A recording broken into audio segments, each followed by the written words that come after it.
Okay, so the story of F-Meat, it's about the CEO of a synthetic meat empire who's actually interviewing for his successor.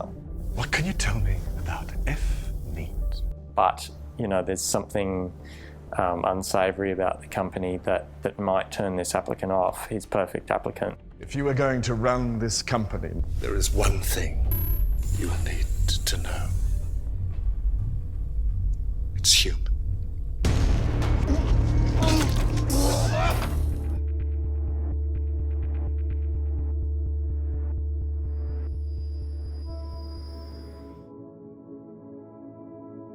Probably in about 2013, I would have been probably up to, the 7th draft maybe, which was kind of close to the current shape that the film is in, but I didn't have an ending. And that's where my co-writer, Jeremiah Gallia, came on board. Sean and I have been making films for a long time, and I've just loved making films with Sean. So, oh man, it had been a while since we'd made something, actually. We were at a mate's bucks party one night, and I was telling him where the script was up to, and I was saying, but I just don't have an ending. And he just came up with it like that. I just said in a really blasé sort of way, well, what if this happened with the ending? And I must have come off as some kind of genius at the time, but really it was nothing. It was just serendipity. That was just everything was perfect at the time. It was the perfect ending for the film, and that's when I brought him on board, and he actually became quite involved in the rest of the script as well. He has quite a strong scientific background, so he based it in reality maybe more than I would have. I was kind of off in fantasy land, and he kind of brought some facts and truth into the fiction. The whole sort of challenge for me was to play with the ethics in the script enough to take something as abject and horrible and instinctively deplorable as cannibalism and try to set the right contexts and thoughts and ideas and discussions that would make something as horrible as cannibalism palatable. We were talking about whether the product should be actually made from people or whether it should be derived from people. I thought, well, what if it's not literally just made out of a one-to-one flesh of the person straight into the F-Meat canisters, but what if it is something much more scientifically dark than that? What if it's an emerging technology like stem cell technology, which really is going to be big in the future? I didn't think that was repulsive enough to people, and Jerry was like, no, that's actually really disturbing. I think most people would be turned off by that. And I'm like, I think that's all right, actually. I don't think that would bother me. And he was like, it would bother me. And I was like, really? And then we were having this argument about it. And he said, I think this is what we want. Pre-production was very difficult. It was very difficult to get anybody on board. I had been trying for years to get a producer involved. I had a producer back in 2010 when I did the first draft of the script, but then she actually moved overseas to Berlin, and the project sort of fell in a hole. So I had asked producer friends, I had asked producers that I had liked their work, Australian films. It wasn't so much that they turned it down flatly, I just couldn't get a solid commitment or enthusiasm for the project. And so in the end, I just went, I'll do it myself. That was the only way that I was going to be able to move it forward. And then after I had made that decision, the first person I brought on board was Vanessa Barrett. We had worked together at SBS Television before. She'd planned a lot of my shoots in TV before, and that was a massive help. As soon as I got her, she started turning the wheels, was able to get crew members on board to do things. I then got the DOP, Emilio. He was really excited by it. I sent him the script. He wanted to jump on board straight away, and we had worked together quite a few times in TV as well, and I'd always loved his work, very, very polished. So once I had him on board, the other pieces kind of the puzzle started to fall into place. I mean, the whole thing was shoestring. We ran a campaign on Possible.com. So we were lucky enough in the 60 days, close to 100 different people donated. And that was, you know, family, friends, fellow filmmakers, just people that saw what I was trying to do with the project and loved it. The rest of it was like personal funds and yeah, we made it happen.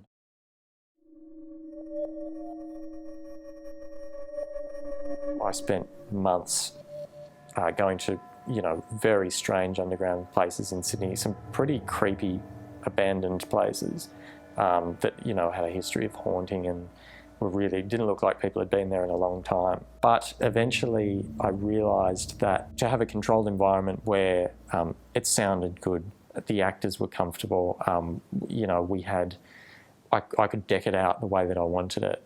It became clear eventually that I was going to have to build a set for it. And then once I'd decided on that, the location hunt turned into finding a space where I could fit, you know, ceiling panels and put cladding up for walls and, you know, bringing in desks and lights and finding places to stash them. That actually became an entirely different challenge by itself.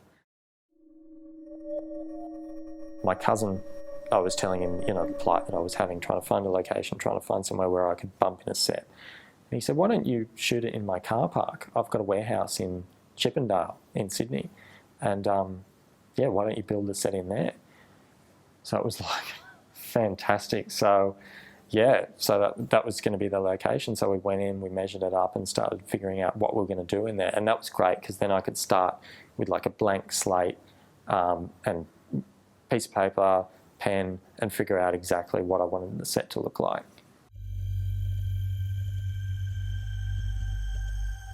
I decided that I wanted the whole film to be basically 3 colours, white, red and black, and have, you know, thick red columns in the room, the outside of the room be just black and kind of vanish into infinity so you weren't quite sure how big the space was.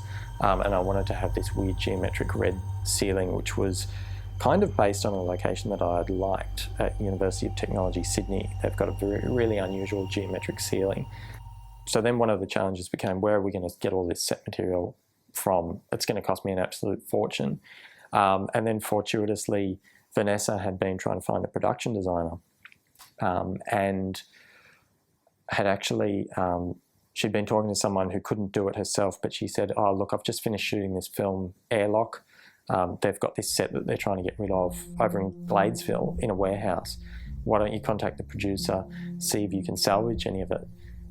So we contacted the producer, Enzo Tedeschi. He said, yep, come over, have a look. I'm just going to have to pay for it to get dumped. So you're welcome to recycle any of it that you want. We went over. The set was, you know, obviously not how I wanted it to be. It was totally different colours and totally different look, but the materials were there, you know, the flats that we could paint any colour, just the timber, the screws, the raw materials. It was there, it was all there. We pulled all the set down from Airlock in a day, transported it over to my garage. I had to very carefully kind of plot out how it was going to fit in my garage because I didn't think it would fit. I didn't have anywhere else to store it. I couldn't afford to pay for storage. So we stashed it in there till we were ready to start bumping it into the Chippendale warehouse.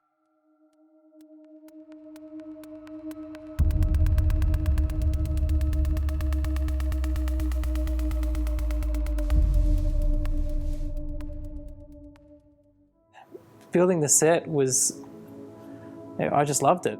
I really couldn't have done it without family. I mean, you look at the credits at the end of the film, there's so many bells. You know, there's my wife, she helped to build the set. My dad was basically the head set designer and builder, led the set building team. The set was built to move and be taken apart for different shots. I had to come up with a way to stop some of the sound from the street coming through. So I rigged up a system with pulleys and carpet and wood to go over the garage door that could quickly be retracted so that stuff could be bumped in and out of the car park space. And I loved skimming, jumping into it. I loved it. Hey, you're on a film set. Ooh.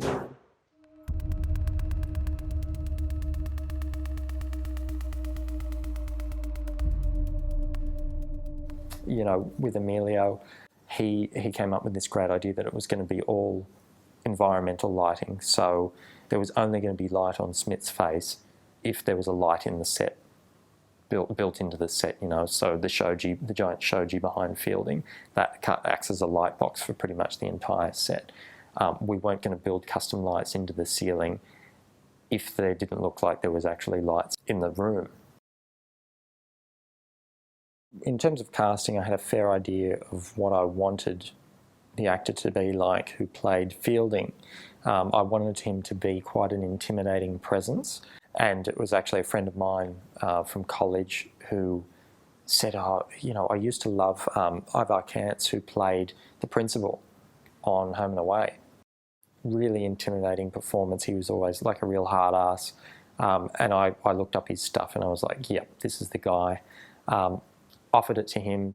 He came along, he met me in Newtown one night with Vanessa. We talked about the script, and yeah, he couldn't wait to do it. He felt like it was a role that he could sink his teeth into and something that was really made for him.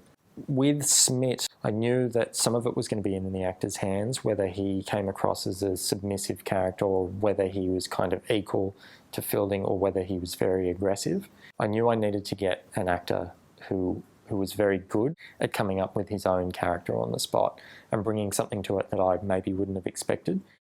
Harry Pavlidis turned up to the audition, and he actually turned up in a suit, which was embarrassing for me because I had done the audition in such a lo-fi place.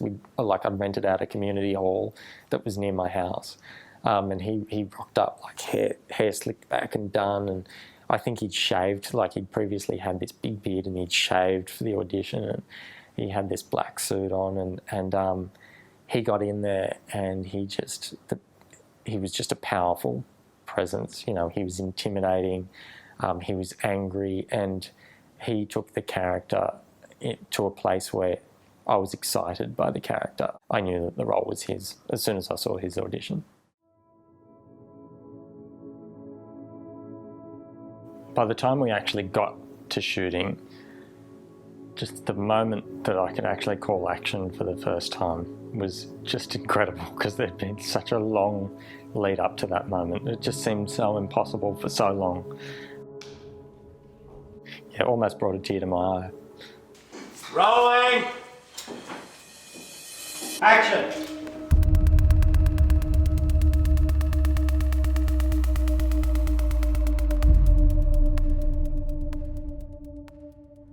I was shocked by the scale of the shoot.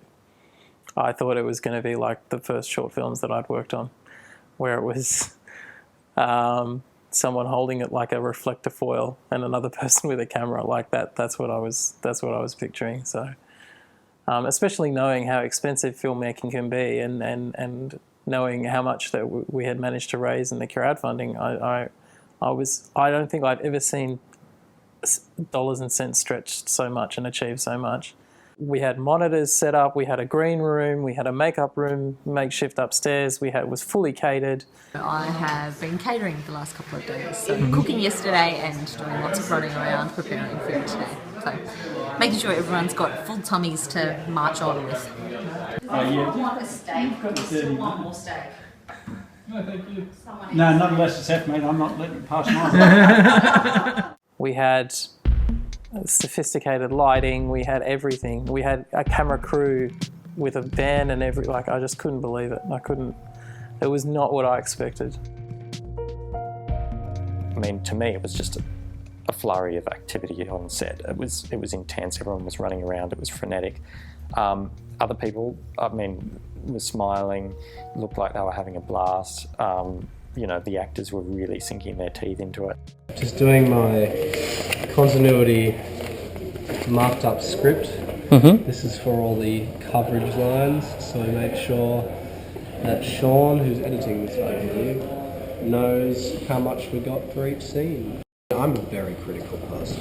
If anyone ever asks me, what did you think of the script? I'll say, didn't like it. And that often hurts people's feelings. And I mean this with utter sincerity. Sean is probably the best director I've ever worked with. Wow. For continuity. He has a clear vision and he's really organised. most organised I've ever seen any other director, so hats off. We only had 4 days to shoot. After that, there was no backup plan. The set actually had to be out of the location because it was a functioning business. I was going to lose a lot of the crew. Some of them were going overseas or going on to other projects, so there was no option to extend the shoot. It had to be done in that 4 days. And I wanted to cover a lot. I mean, it's dialogue heavy. There's, moving parts of the sets. There was bits where we had to move the blue screen in or move it out or change the lighting for the blue screen. So really there was not a lot of room for error. Everyone knew that we were against the clock, racing against the clock. Everyone wanted to get in, really tear the arse out of it, do it as quickly as possible to the best standard as possible. The actors had to be in a certain mindset. Smith in particular, Harry is a method actor, so he wanted to be in the zone. I've heard of film sets being described as hurry up and wait.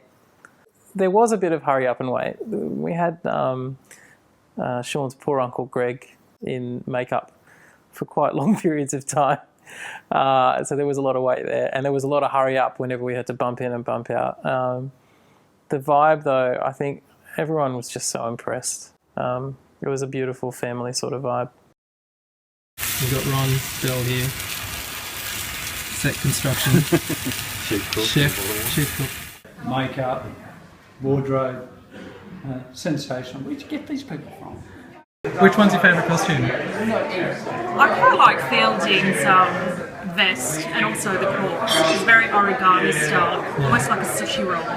At moments it was tense because there was a lot of pressure, and at moments we had to get stuff done, and we had a couple of scares and stuff as well. But I was very proud the whole time, because especially when a seasoned actor like Ivar would say something like, "I really loved what you did with this thing in the script. I was incredible. I was, gripped." I was just like shocked. So I've written a bit of stuff, but I never had that kind of direct feedback. That was fantastic. We're just setting up for the intended last shot of the film now, and that'll be a big pullback. After that, that's the end of the film. We've shot the end of the film. People are running around doing weird things, getting painted as corpses. People having to create weird food props and move parts of the set, and yeah, it just looked amazing. It just looked like a lot of fun to go back later, take my director's cap off, look at it objectively, and go, wow, that was something special. Yeah. Considering that our first shoot was $60 and we shot it in 1 day and ran around having a blast, and we've come a long way. We've come a long way.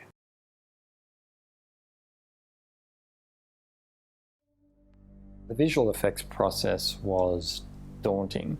I had tried to get some visual effects crew on board at the start when it was still in the script stage, but it all seemed too intimidating for VFX people. I mean, I wanted a city, and I wanted to be able to push in on the city, which meant it couldn't be a matte painting. I wanted to be able to, do time lapses on the city.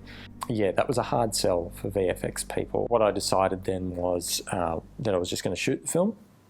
I was going to use blue screen because the set was largely red, and I felt that the blue would bleed into the red less and make it easier for compositing. I kind of had a rough idea where it would be helpful to have tracking marks. So I was able to do that without a VFX person on board, and then got them later. After the film was shot, it became a lot easier. I had the edited film that I could then show visual effects artists, and it became an easier sell. Martin Sharp came on board as the visual effects artist. I had all these storyboards to show him and all these visual references that I wanted him to base the F-Meat City on. He just saw the film and was like, wow, this is kick-ass. This is really moody and has quite a unique aesthetic, and I'd love to finish it off. I'd love to bring the finishing touch to it as the visual effects artist. He sunk his teeth into it, and he's done an amazing job, and it was really special, particularly for me. Just that moment where I saw, the placeholder VFX in the room, I was like, wow, this is coming together. This is great.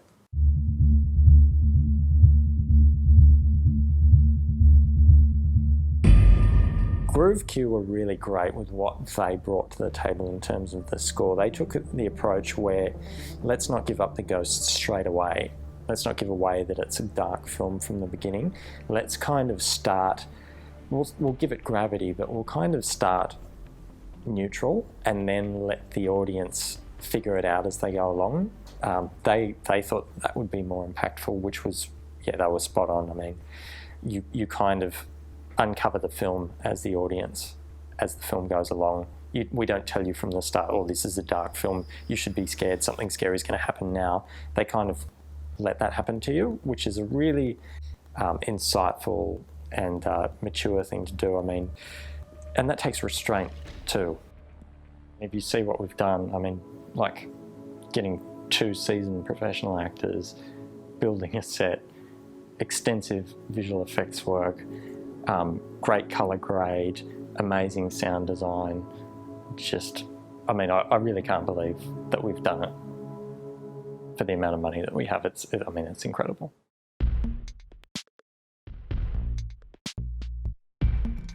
What do you think the F stands for in F, mate? Fresh. Fresh? Yeah, just fresh, wholesome. What do you reckon the F stands for? Fielding. You reckon? Okay. Absolutely, that's where I'm going. No. Fake? Fake? Yeah, that's good. All I right. don't know, I never even thought about it. I think it's Fielding's finest fresh meat. It would be bring a whole different feeling to the movie if it was short for friend. So friend me. I don't know. No idea. Food meat? Fucked up meat. Fucked up meat? Yeah, I don't know. I think that the F is that kind of horrible, meaningless marketing of a letter, like the I in iPhone or the E in e-commerce, that kind of thing. So I would have thought, like, for me, the F stands for F, or futile marketing. That's what it stands for. What do I think the F stands for in F, mate? It stands for... That's it. That's it.